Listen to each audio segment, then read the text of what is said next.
आपण बघत आहात आवाज कसमादेचा।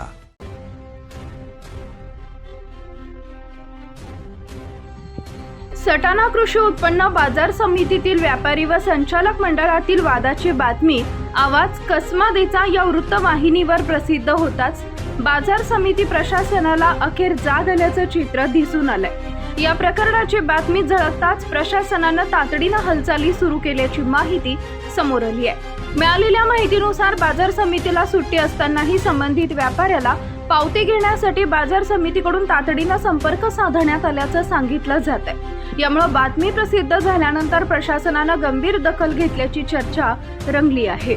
यापूर्वी व्यापाऱ्यांकडून बाजार समितीतील काही संचालकांकडून अरेरावी, दमदाटी तसेच खंडणीसारखे गंभीर आरोप करण्यात आले होते। या पार्श्वभूमीवर व्यापाऱ्यांनी सोमवारपासून बेमुदत बंदचा इशाराही दिला होता। त्यामुळे हे प्रकरण अधिकच तापलंय। दरम्यान आवाज कसमादेचा या वृत्तवाहिनीवर बातमी झळकताच प्रशासनाकडून तात्काळ हालचाली सुरू झाल्यानं व्यापारी वर्गात विविध चर्चांना उधाण आलंय।